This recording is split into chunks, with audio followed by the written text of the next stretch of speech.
Hey, what's up guys? This is Mast, and welcome to the 5.14 patch notes. Today we have a new god coming out. Sorry, not today, but we have a new god coming out in the patch, and her name is Pele. She's an assassin. She's pretty exciting. So starting off with her passive, when Pele drops below 50% health, her flame is set alight, and she gains increased physical power, lifesteal, and ability lifesteal. This passive has a 20-second cooldown. This is an extremely strong passive. Her power, 5 plus 2 per level, so that means at level 20 she's getting 45 power. That's basically an item. Lifesteal, 40%. That's more than an item. That's pretty much Aussie right there. And ability lifesteal, 20%. That is even more than Soul Eater. So this is a very strong passive that is going to help her a lot when she gets in trouble. Now, don't worry. I would say the rest of her kit is a little weak compared to a lot of gods, so I think the passive definitely has a place. It doesn't just seem randomly OP. I'm not sure if it needs to be a thing. I haven't played her yet. I think it's really something you'll have to kind of figure out once she gets in the game, but it definitely could be broken. The thing is that I think it'll probably just kind of give her hopefully a more unique playstyle, because normally you're not building Aussie on assassins. She's not really all that auto attack based. She's somewhat auto attack based. And so hopefully this will work in and kind of give her an interesting feel compared to other assassins. That said, her with Aussie will be absolutely terrifying, because she will be getting 80% lifesteal when she gets low. Next up, Pyroclast, her first ability. Pele flourishes and fires out a magma bomb ahead of her in a line. Once the fiery projectile reaches maximum distance, it hovers for a brief instant, solidifies, and then returns back in pieces, dealing damage to enemies on the way back. The number of shards returning is dependent on the rank of this ability. Pele has 2 charges of this ability. Now, this is really important to keep in mind. What does 2 charges mean?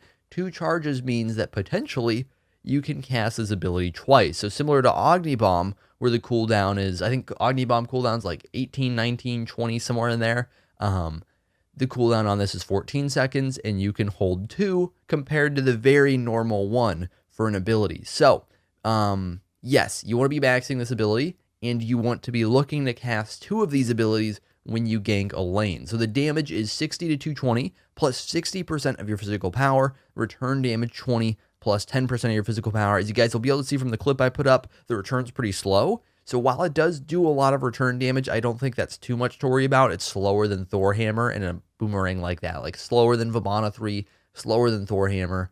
But yes, there is a lot of damage potential. So rank 5, you're getting 5 returns. You're getting 220 base damage. You're looking at potential 320 damage minus scaling. And then you can cast that twice. So there is a lot of potential there very early on. But it's really just potential. Because if you're using this ability once, it's going to be fairly low impact compared to a lot of abilities you'd want to max. If you're using it twice, it's going to be really strong. So that's going to be the big thing to look for, is that longer cooldown, essentially. In a way, you're looking for a 28-second cooldown because you're trying to get 2 charges of the ability whenever you're looking to really fight and fight really strong. So Eruption, Pele's 2. Pele fiercely erupts energy into the ground, exploding in an area around her, causing damage and knock-up. Assassin knock-up, boys, get hyped, to all enemies. At ranks 3 and 5, the area expands again at a delay, dealing less damage at a smaller knock-up. So in a way, this is a little bit like Geb 2. It's actually very similar to Geb 2, but in a circle instead of in a cone. And it's decent. It's decent. I think a lot of people hear knock-up, and as long as they know that knock-up is really strong, so they see, they freak out. But you'll be able to see it's not that strong of a knock-up. It's really not much. It's much more similar to, I wouldn't even say the close range of a Geb 2, like the longer range of Geb 2. You know where you get to that range where it's more of a disrupt than a real CC with Geb's Shockwave? It's a lot more like that. Now, what will make this ability much stronger is the mixture of damage and CC, and that's really where this is going to come in. It's probably going to work, even though it's not going to be an auto-cancel, I don't think it's going to work somewhat like an auto-cancel, where you'll want to get to melee range, auto, 2, keep them close so you can keep auto-attacking, and it's going to work as more of a burst secure ability rather than an actual true CC. Now, you will obviously be able to use it as a CC, but the main point of this ability for Pele is to keep people close while you're doing damage, and you can do a little bit more. But it's not going to be all that much. You're just going to stick a little bit closer. I think it's really probably one of the best CCs they could have given her, because they're not trying to just put her way over the top. Moving on to her 3, this is a very interesting ability. We'll see how it works out. The downside is that it reminds me of Soul 1, which I hate probably more than 99% of the abilities in the game. The bright side is I'm pretty sure the reason or the way that it's similar is way less OP. But let's go ahead and get into it. So Magma Rush. Pele starts to churn the land around her, dealing damage to nearby enemies and giving her constant movement speed while this ability is active. Toggle this ability again to enter an amplified state, expending more fuel, but dealing more damage and providing additional movement speed. This ability has no cooldown, but uses a fuel gauge and cannot gauge, and cannot be activated when below 10 fuel. So the way it works is damage 20 to 40. Keep in mind that makes it very strong early game. That is a lot of damage to start with at level 1, including the amplified damage, and you're doing that every 0.5 seconds. So that's basically Mystical Mail at level 1, which is not even a good metaphor because no one has Mystical Mail at level 1, but it's really good. It's a lot of damage to start off with. Scaling, not so strong, but early damage, very strong. Plus 10% of your power or amplified, 40 to 80 plus 20%, which is pretty good damage. Naturally, it's going to fall off late game because the scaling is good. The scaling is very good. The 80 damage every 0.5 seconds is going to be decent, but it's not going to be anything terrifying if you're playing like a true burst assassin. Normally late game, you kind of tend to die in around 1 to 2 seconds when you're really squishy, so that's something to think about. Keep in mind that because the way this works, you're getting basically 100 fuel gauge and you're consuming 10 fuel every second, right? So I believe the way it works is you use 5 for the regular state and then 10 for the amplified state. I could be tripping. I'm pretty sure that's how it is. And so when you're doing the amplified, it's not going to be lasting too long. But when you're doing the damage, just kind of typical like rank 1 Magma Rush, you're going to be able to use that for a lot of bonus movement speed moving around the jungle and kind of consistently going very quickly. So it's kind of like almost a toggleable sprint. Now, the downside here, which is worth noting, is that you're not going to be able to use this in ganks when you're using this to farm. So if you're trying to run around the jungle very speedily, because again, it's not using mana, well, it uses 10 mana, but you're basically not using mana with your 3. So you can run around the jungle very quick and try and farm better, right? But if you are doing that and then you're out of fuel and then you try to gank, you're basically losing your 3 for the gank. So being smart with his ability is going to be important. Knowing when to use it while you're farming, when not to use it is going to be a big help. And I think learning when you can and when you shouldn't use it in a team fight or in a gank is going to help a lot as well. Because if you go into lane and you're like, you know what, I don't need to use my 3, I can let myself build up some more fuel, and then you get counter ganked and you use that fuel to get out or you use that fuel to turn on them, that's going to be really, really helpful. So it's an interesting ability. We'll see what happens. I'm sure this one will probably get touched up more than the others. I think the 2 and the 1 are probably fairly balanced as they are. I think the 3 is probably going to be getting a lot of touch-ups. The ultimate might be getting a lot of touch-ups as well. And I should mention, I don't remember if I actually said it, but movement speed 30%, amplified speed 60%. So hopefully you guys could read that without me. Otherwise, that got a little confusing, I think. But yeah, and it's worth noting there's no cooldown for the ability. It just, whenever you've got fuel, you can use it. Volcanic Lightning, the ultimate. After a short warm-up, Pele dashes forward, dealing massive damage and a slow to the first enemy god hit, and dealing additional damage to enemies behind in a cone. For the next 10 seconds or 3 attacks, every time Pele hits an enemy with a basic attack, additional damage is dealt behind the enemy as well. So this ability is definitely different. I'm honestly not sure how good it's going to be. We'll see. But it deals damage 200 to 520, which is pretty good for the dash part.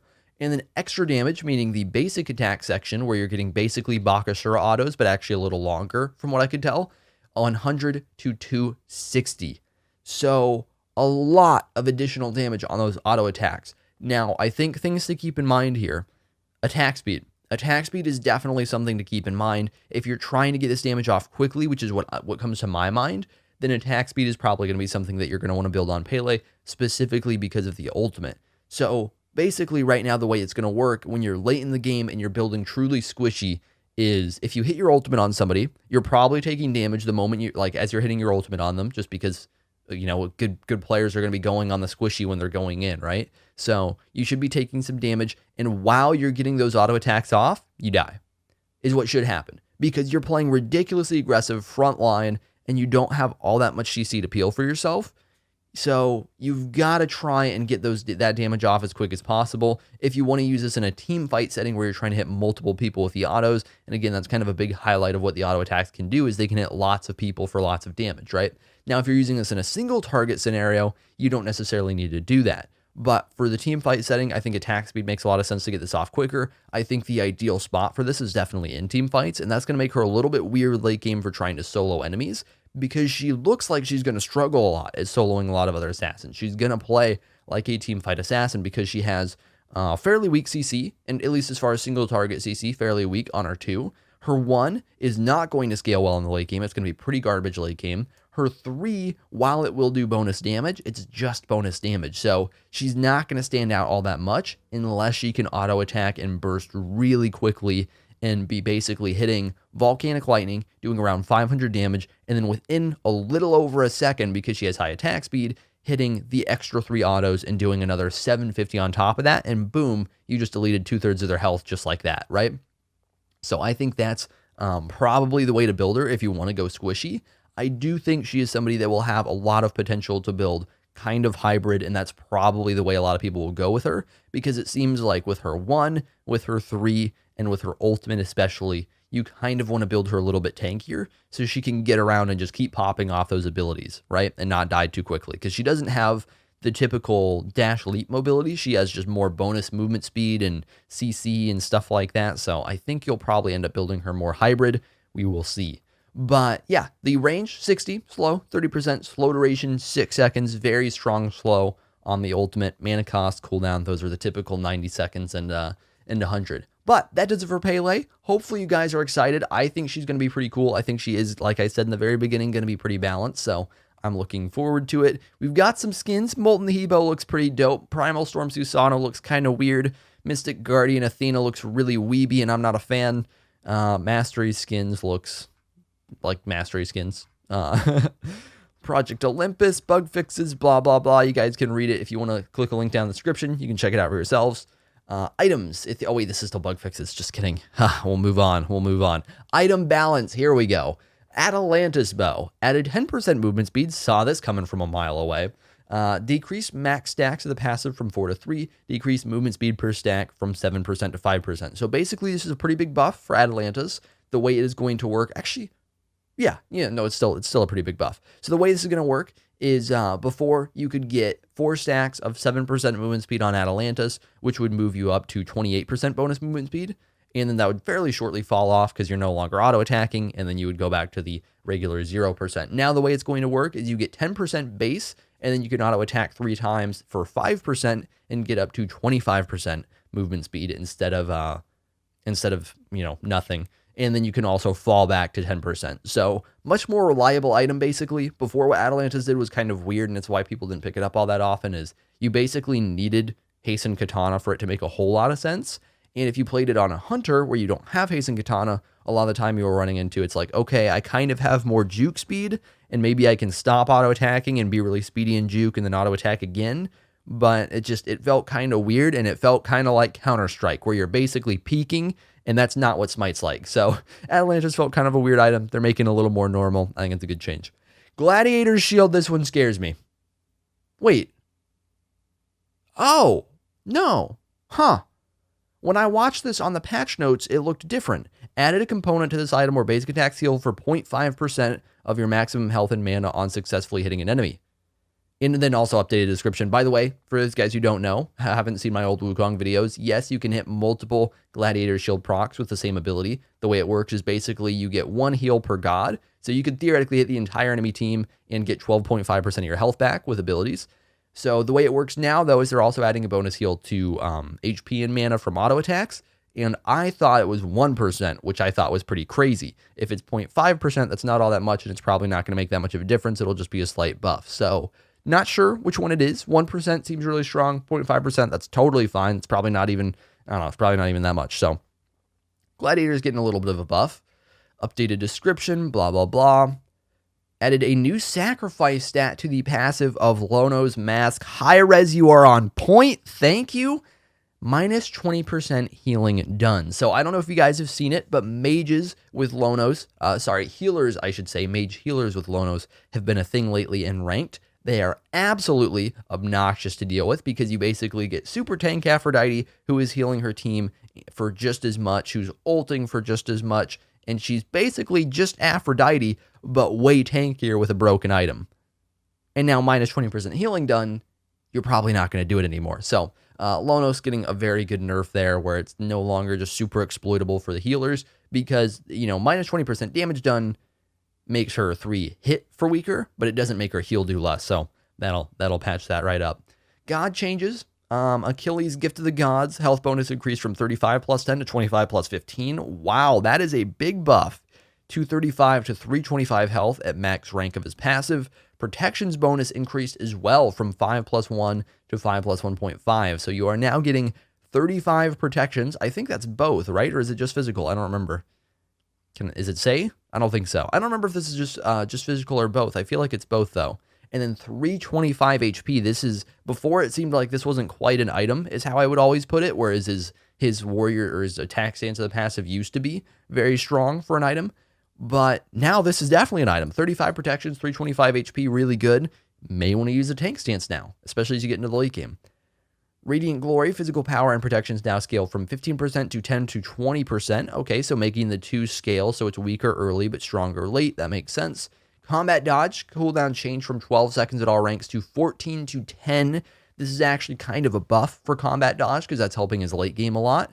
And then damage reduced, basically not at all. They just made it more normal. 55 to 15, 250 to 210. Not really worth worrying about. Increased camera height. I am glad they are making these changes. Baka increased the camera height from 42 to 64. Scylla 36 to 64. Vamana 36 to 64. Making all the gods look more normal. This is not something I had thought about until they started doing it. And I was like, wow, yeah. This is part of why the god feels weird to play. This is part of why Vamana feels weird to play. Is his height is way down here from where you're looking.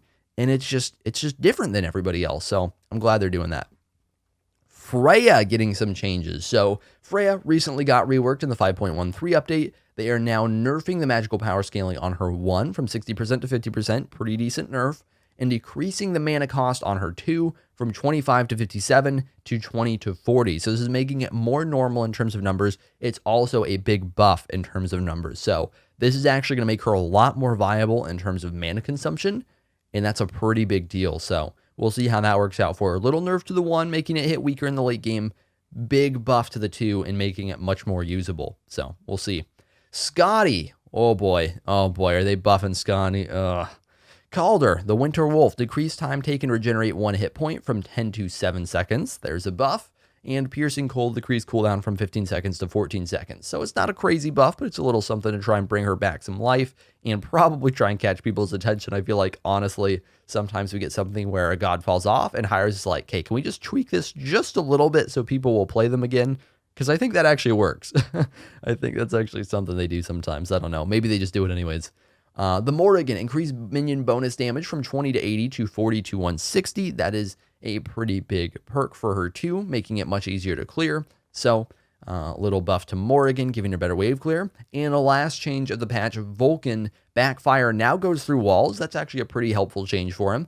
In Inferno Cannon, now cannon deals damage to the target had 25% less magical protections. Better example would really be Cannon basically now has 25% penetration. So Inferno Cannon going to do much better damage to tanks for the most part. A little more to squishies too, but mostly to tanks. And yeah, so there's the patch, guys. Hopefully you enjoyed the video. Really looking forward to Pele. I think she'll be interesting. I think the big thing to keep in mind with her is that she's going to be very different in terms of feel to a lot of the assassins. Normally assassins are very kind of mobility CC focused for the most part. Like you've got Susano where it's like you're super mobile and then you get the pole and you hit all your damage, and you got Serket where like you go in and you hit the CC and then you hit all your damage and you run away with your 3. And a lot of them kind of have some sort of feel like that where they kind of hit their CC and they do the things. Pele, I don't think is going to feel like that. Pele is going to be kind of running in, trying to get sort of an off angle so she doesn't get caught, because again, she doesn't have a dash or a leap, and then hitting the ultimate, getting some AoE damage, maybe working in a 2, working in a 1. I don't know, I feel like she's going to be more playstyle oriented and less just little combo oriented, which I feel like a lot of the assassins are right now, like Serket, Susano, Thor. I could go into a lot of others where it's just kind of, you tend to just throw your abilities out in this order. And with Pele, you might, but that's not your thing. There's a lot more to it than that. It's going to matter a lot more how you position and less so just like how quickly you do the things, if that makes any sense. But yeah, thanks for watching, guys. Hopefully you enjoyed. I will see you all in the next one.